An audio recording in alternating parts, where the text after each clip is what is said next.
Hey there, this is Natalie, and for cut content for ReZero Season 2 Episode 14, there is a lot to talk about, where the episode not only cut out a fair amount from the light novel it's adapting, but also the light novel had already changed quite significantly from the original web novel for 3 of the plotlines we saw. Specifically, the bet with Roswaal, Puck breaking his contract with Emilia, and just about the whole thing with ReZero. If you want to know the overall changes for this episode and what was cut from the light novel, there's already a good video about this from FatherBubbus, and I believe Jakez123 will also be doing cut content, so you should definitely check out both of those channels if you don't already follow them. But what I've decided to do is basically what I was doing for Core 1. That is to pick the scenes with the most interesting changes and narrate for you how they were in the web novel, so you can see for yourself what the changes are and also hear me embarrass myself trying to do a Roswaal voice. For Season 2 Episode 14, I'm going to be doing 2 of these videos.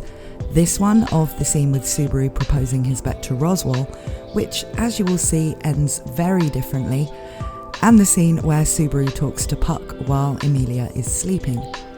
The ReZero thing is different in so many ways that it's really impossible to give you a web novel reading that explains how that scene's been changed, so I won't even be attempting that, but hopefully you'll find the different ways the Roswaal and Puck scenes were handled, as well as the extra information in them, interesting.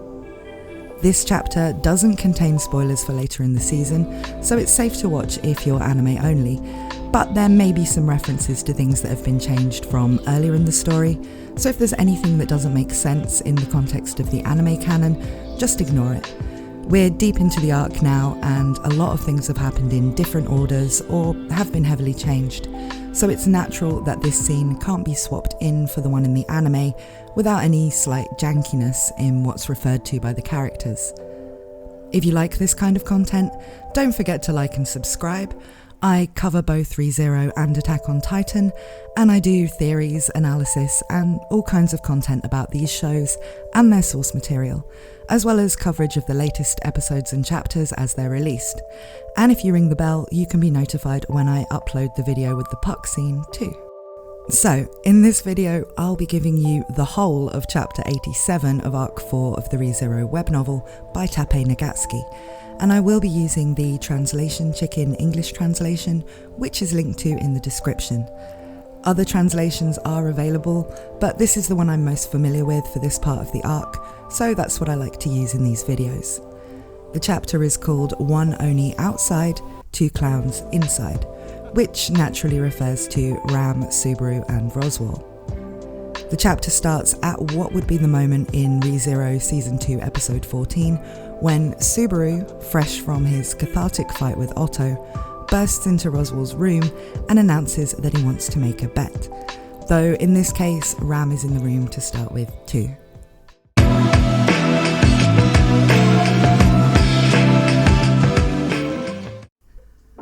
Two astonished gazes landed on the out-of-breath Subaru who had just barged into the room. As far as he was concerned, both of these two were supposed to be completely foreign to the concept of being surprised. And deriving some small satisfaction from their reactions, the wicked smile on Subaru's face deepened. A bet? Muttering this, Roswaal narrowed his mismatched eyes. His face, that was usually covered in clown's makeup, was now devoid of any paint. Over the various loops, only once had Subaru seen Roswaal's real face like this before. His skin beneath the white cosmetics was pallid, and there was a certain guileless simplicity to his eyes without his eyeliner, an impression entirely detached from the Roswaal Subaru had known. Before he knew it, the shady, calculating figure behind the painted face had transformed into a clean, upstanding youth as the makeup fell away. Handsome people are handsome without needing anything extra, Subaru silently remarked, as he nodded to Roswaal's mutter. Yeah, a bet. Your wish against mine. Just one shot, winner takes all. Subaru raised a single finger, magnificently declaring. As if scrutinizing Subaru's proposal, Roswaal squinted his eyes. But before Roswaal could give his reply, Another figure cut in between their line of sight. It was the pink-haired maid, Ram. With Roswaal to her back, Ram's gaze was severe as she faced Subaru. Although in their day-to-day, Ram tended to scold Subaru every chance she got, and her gaze towards him was always sharp, none of it could compare with what was in her eyes at this moment. "Hold it, Barasu. You come charging into this room, and just when I was wondering what you had to say, you mean to further burden Roswaal Sama in his convalescence? There should be a limit to your insolence." Considering the circumstances, the "I'm sick and injured" excuse won't work anymore. That's got nothing to do with that slick tongue and black heart of his, so he'll just have to suck it up until I'm done. Barasu, and nothing you say is going to change that. A blend of perilousness and severity flared in Ram's eyes, but before she could act, Subaru stomped his foot into the floor, jutting out his finger at Ram, who had cautiously halted. "I've got no reason to stop or hesitate. You and I know each other well enough for at least that much, right, Roswaal? Or has your motivation gone all the way to zero just because something's deviated from your little diary? How about showing a little backbone and making some effort for your coming selves instead?" "That's an interesting way of putting it. My coming selves, is it?" Subaru tried to get his meaning across to Roswaal without directly mentioning return by death. Although Ram furrowed her brows in confusion, Roswaal seemed to have understood. With some vigour returning to his lifeless face, Roswaal addressed Ram in front of him. "Ram, stand down. Or rather, could you leave us for a moment?" "But Roswaal Sama..." It's fine. Even if we're alone, Subaru-kun isn't thoughtless enough to attack me, and it would be very easy to defeat him anyway, wouldn't it?" "Yeah, embarrassing as it is, if we ever get physical, I'm not even confident I can pull him off the bed." Watching Subaru flapping his empty hands in agreement, Ram gritted her teeth, and once again turned her worried gaze to Roswaal. "Please don't strain yourself." With this, she gave a solemn curtsy and headed for the room's exit. Just before passing Subaru, she shot him a sideways glare. "If anything should happen to Roswaal Sama, I will not forgive you." "You should be more worried about him doing something in a self-destructive fit, you know." Seeing Ram off with a shrug, Subaru watched the door shut behind her before turning back to Roswaal. Roswaal's expression remained thoughtful as he closed a single eye, catching Subaru in his yellow pupil. "Again, your expression is considerably different from when we parted last night. Could something have changed in your heart in these last few hours?" "A change of heart? I guess you could call it that. I got into a fight with a friend, and, well, it was a bit too one-sided to be a fight, but it was something of a reaffirmation of our friendship." Touching the cheek that Otto had punched, still faintly red, Subaru thought back on the sensations of that morning. Despite his scrawny figure, Otto was surprisingly strong. Perhaps that was because of the number of ordeals he'd had to go through, which was far greater than Subaru's. Subaru thought he'd gotten into quite a few predicaments since coming into this world, but it seems that still wasn't nearly enough. Seriously, how vicious is this world? "I couldn't agree more. Well, yesterday I've already confirmed that I haven't cornered you enough, but the fact that you've come back so early just shows I wasn't mistaken." "I was pretty much at my limit though. I'm just simple-minded, I guess." It seems Otto's wordsome fist had knocked Subaru's crooked wits straight. A terribly crude and simple method. There was nothing more childish than having to have a friend beat you onto the right path, and if it had happened to someone else, Subaru would definitely have derided them for it. But I don't think it's a bad thing. When you find yourself stuck with no way out, it's pretty nice to have a buddy to help figure things out. Naive, green, immature. Ultimately, you can only solve the sufferings of this world yourself. You have no need for such indolent ideas as relying on friends. Relying on friends, relying on bonds, relying on feelings. You don't think it will work? It won't. Is that so? Then we'll just have to see who's right. Roswaal's expression shifted while Subaru walked up to the bed, snapping his fingers and pointing straight at Roswaal. "Like I said, let's make a bet with our wishes as the chips. one round decides all. Very well, let's hear it then. Having confirmed that Roswaal wasn't outright rejecting his proposal, Subaru turned his finger towards the ceiling. I won't be following your intentions this time. Not just this time. I've no intention of doing it your way, ever. But even if I keep insisting that, we'll never be able to sort out our differences. So let's set a limit. A limit? Hearing Roswaal repeat it back. Yeah, Subaru nodded. Wetting his lips with his tongue, Subaru stared straight into Roswaal's eyes. This loop, I'll break through everything my way. If I fail, next one onwards, I'll do things the way you want me to. That will be the limit.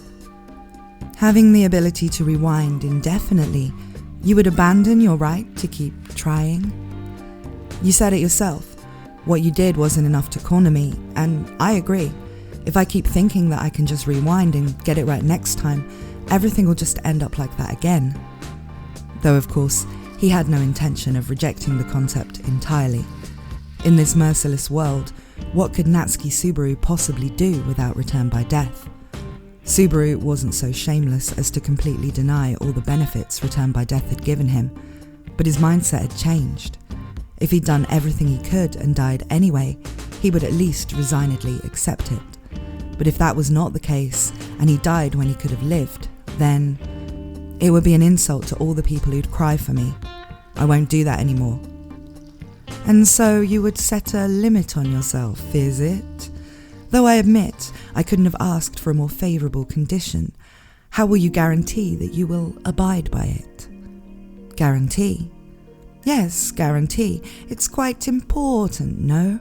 After all, with your ability to rewind, you can easily pretend that this promise never happened. If you fail, return to last night and simply decide to try another way. Roswaal. As Roswaal voiced his doubts, Subaru quietly called his name. Cut off by that call and faced with Subaru's gaze, Roswaal's eyes softly widened. Then Subaru carried on with his tone of voice unchanged. You think I would do that? If you do, then this conversation isn't going to work at all. That's all there is to it. Roswaal narrowed his eyes at those words and lightly raised his hands, sighing. No, let's hear the rest of it. I can decide at the end. Then here goes. As I said, we'll set a limit. I'll put everything I have into this loop, and if it still doesn't work, I'll do as you say. Since, either way, if this doesn't work, I doubt anything else will. You don't sound too confident, but you do have the resolve.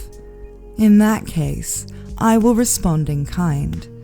Now, would you set a limit on yourself and make this attempt your last? So what would you require from me? Roswaal's tone was beginning to return to normal. Seeing that the negotiations have reached a degree of mutual understanding, Subaru clapped his hands together. My demand is simple. If I manage to break through the situation my way in this loop, the future will stray from your expectations. When that happens, you'll probably lose all will to live in a world that's deviated from your gospel, won't you? That mustn't happen. Mustn't? You mean I mustn't lose my determination? Unfortunately, I have to say that's rather a difficult request. Of course, I could continue to pretend on the surface, but in my heart of hearts I would... You know, Roswaal, I don't want us to be enemies forever. Unsure of Subaru's meaning, Roswaal tilted his head. Seeing this, Subaru rubbed his finger against his nose and... I know you can't stand a future that deviates from your gospel and a route that differs from the one you've decided on, but even in a future that deviates from your gospel, I'll still be busting my ass off to make Emilia king, and I'll keep relying on the power to rewind to make sure of it. Whatever the road we take to get there, the end result won't stray from your goals. Roswaal, my demand is simple. If I open a path to the future that's different from your gospels, then you will toss the gospel aside and join me. I'll make Emilia king, and I need your help for that. No matter how many unforgivable deeds Roswaal has stained his hands with, his strength will be necessary for Emilia's goals. Subaru himself still harboured a sense of incomprehension and disgust towards him, And if things were left as they are in this timeline, the consequences of Roswaal's machinations would be irreparable. But Subaru himself will extinguish that possibility and avoid that fatal pitfall. Hearing Subaru's proposal, Roswaal let out a long, deep sigh. Closing his eyes, he sank into thought, stroking his chin as his lips slowly parted. So, that's the ultimate compromise you're asking for, is it? It's all pretty convenient, isn't it? But I like convenient things. Emilia will do her best to become king, I'll be rooting for her at her side, and you'll be tagging along for the ride. That is a difficult thing you ask of me when I've been doing things one way for such a long, long time. But if you want to get me to change now, that would necessitate some equally severe conditions on your end, no? Yeah, it would. Roswaal squinted a single eye while Subaru nodded and held up two of his fingers. Feeling Roswaal's gaze focus onto his fingertips, Subaru gave one of his fingers a light wag. There are two conditions that you said were impossible and could never be done. If I manage to clear those conditions, I win the bet. And if those conditions go unfulfilled, the victory is mine, and I will have you discard your humanity. Speaking in a low, sonorous tone, Roswaal locked his gaze into Subaru's. At the end of Roswaal's urging gaze, Subaru briefly gritted his teeth with a nod and continued. So the first condition, I will make Garfield an ally and bring him outside. You said his attachment to the sanctuary means I'll never be able to bring him out of this place. I agree, but while I agree, we'll be needing his strength in the future. Even if we consider the feelings of the people in the sanctuary, we can't just leave that stubborn, bratty kid in here forever. So I'll do what you consider to be undoable and win Garfield to our side. And the second? The moment he heard the first condition, a dark emotion passed through the depths of Roswaal's eyes. But without remarking on it, he merely asked for the next condition. With a nod, Subaru continued. I will have Emilia pass the trials. The one to overcome the trials of the tomb and liberate the sanctuary will be Emilia, not me. Impossible. Shouting, Roswaal slammed his palm onto the bed. A dry thud rang out as Roswaal's visage contorted in rage. Squaring his shoulders, he jutted his finger towards Subaru. I told you last night, that thing is incapable of passing the trials, and Garfield will never abandon his attachment to the sanctuary. Won't know till I try, right? Indeed, you wouldn't know unless you've tried, and isn't it precisely because you've tried so many times that you come to me beaten and defeated? Your visage and your very resolve now is proof that those two are not worth the investment of your hopes. Partially screaming, Roswaal's shoulders heaved up and down as he spoke. While he took ragged breath after ragged breath, Subaru only calmly faced him. You're getting yourself awfully worked up, aren't you? What? Isn't it to your advantage that the conditions are so harsh on my end? Makes no sense for you to get angry about its harshness, right? It's a matter of whether or not such a bet can be established in the first place. When it's not just the balance, but the legitimacy that's questionable, the very outcomes of the bet would be compromised. It's only natural that I am cautious. Being given conditions that are so stacked against Subaru and so favourable towards himself had made Roswaal wary. But seeing Roswaal's reaction, Subaru's cheeks twisted as a vicious smile deepened on his face. Roswaal, you don't seem to get it. Are the odds stacked against me? Well, yeah, it's pretty harsh whichever way you look at it. I admit it's crossed my mind that this will help you save some face while you revise that master plan of yours. But it's actually about something else. In front of the speechless Roswaal, Subaru went on with a smile on his face unchanged. You said it yourself, Roswaal. When I'm driven into a corner, I become the strongest card. It might not be how you wanted it, but this is the strongest card right here, without a doubt. Are you still dissatisfied? Against Subaru's cutting words, Roswaal remained silent. He merely stared fixedly at Subaru as he brought the rhythm of his breathing under control. And once his breathing had calmed, Roswaal raised a single finger. Contract. Very well. I will accept the conditions you've presented, break Garfield out of his spell, and let Emilia Sama liberate the sanctuary. Once both of these come to pass, I will discard my plans and follow the path you've constructed. Let's forge a contract to that end." A dim light flickered atop Roswaal's raised finger. The rainbow-coloured concentration of mana looked just like the multi-elemental light Julius had used to destroy Betelgeuse. "Through our gates, we shall carve this mutual contract into our souls. No matter whom you may deceive, you cannot deceive your own heart. A contract carved into the soul transcends distance and time and persists even across worlds. It should continue to bind you, even if you rewind and start anew." So you did have something in mind. But that's more convenient for me anyway. If we're both bound by contract, that'll save me having to drag you around kicking and screaming after you've lost the bet. It doesn't appear as if you're taking this lightly. Very well. Seeing that Subaru was willing to accept the contract, Roswaal said nothing more. The radiance at his fingertip pressed into the center of Subaru's chest, and with it came the sensation of something seeping into his body. Immediately, feeling a wave pulse inside him, opening all the pores of his body, Subaru exhaled a breath. "And the same will be engraved upon my soul. Once Natsuki Subaru's contract has been fulfilled, Roswaal Elmather's contract shall also be fulfilled." An identical rainbow burst of light pulsed on Roswaal's chest.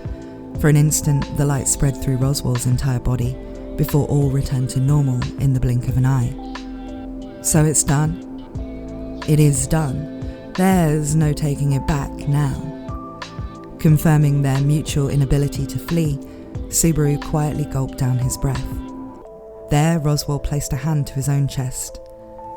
"Just as you will try your utmost to fulfill your conditions, I will also move to actualize the Gospel's writ.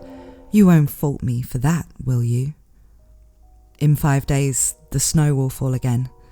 If Emilia Sama does not bring the snowfall, I will likely have to bring it about myself.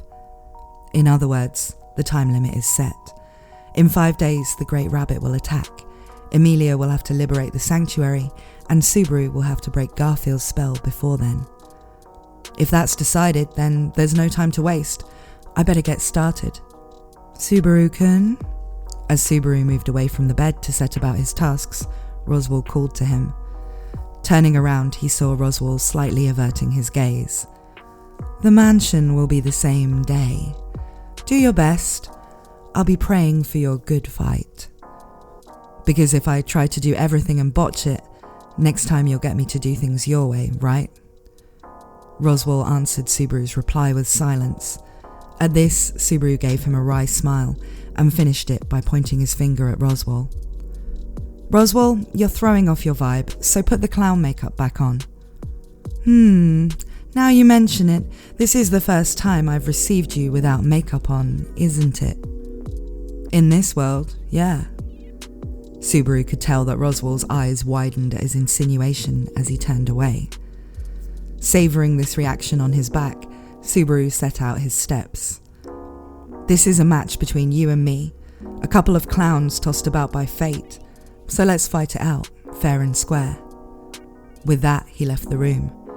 The conditions of the bet are in place, and so this is where it begins. Natsuki Subaru's final challenge, with the sanctuary's liberation as the wager.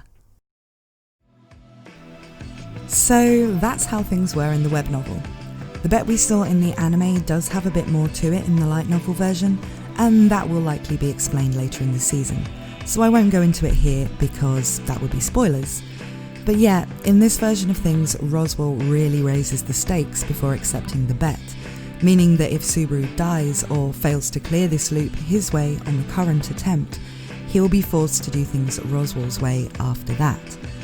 It seems extreme for him to want to force Subaru to abandon his humanity if he loses, and to enforce this in a way that is etched onto Subaru's soul and can't be escaped from.